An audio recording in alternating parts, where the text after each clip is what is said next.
Case of aplastic anemia progression with challenging findings on bone marrow exam. Aplastic anemia is a rare, life-threatening form of bone marrow failure disorder caused by lymphocyte destruction of early hematopoietic cells. The clinical course of aplastic anemia is variable, dividing into two subpopulations with different mortality rates.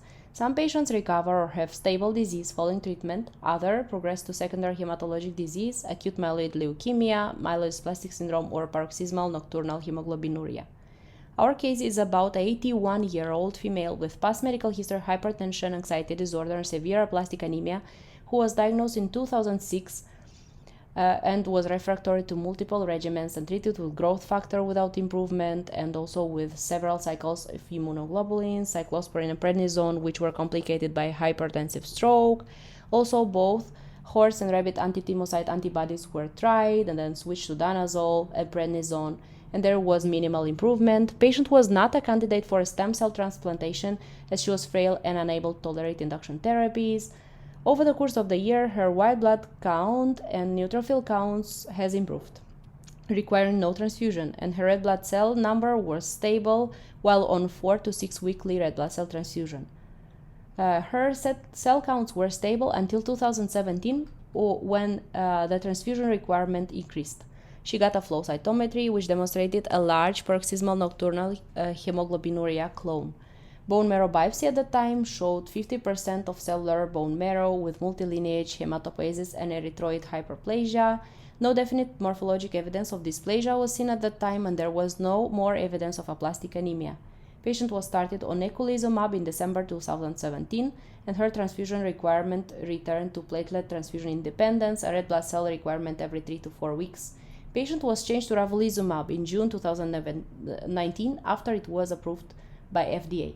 However, in September 2021, patient was noted to have a decline in platelet count and was switched to pegcetacoplan, which is a pegylated cyclic peptide inhibitor, or CYP3, which inhibits all the complement system. Patient was switched to worsening anemia and that large paroxysmal nocturnal hemoglobinuria clone persisting. Her red blood cell count improved, but her platelets count continued to drop, which is not a known side effect of pegcetacoplan. Due to this, patient got a new bone marrow biopsy in May 2022 to reassess for aplastic anemia or some other clonal evolution to myeloid neoplasm, and bone marrow biopsy was positive for hemophagocytosis.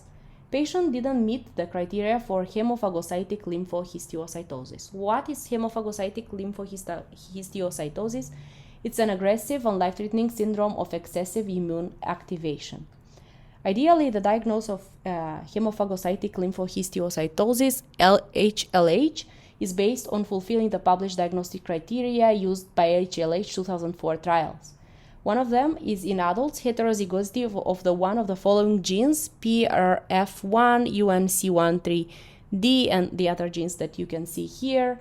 And other criteria are patients should meet 5 of the following 9 findings: fever, more than 38.5, splenomegaly, peripheral blood cytopenias, hypertriglyceridemia or hypofibrinogenemia, hemophagocytosis in bone marrow, spleen, lymph nodes, or liver, low or absent natural killer cell activity, ferritin more than 3,000 by some authors or more than 500 nanograms per milliliter by other authors, and elevated soluble CD25 or CXCL9.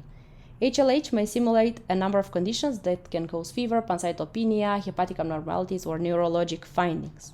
So our patient currently continues her treatment with pegcetacoplan and needs frequent blood transfusions.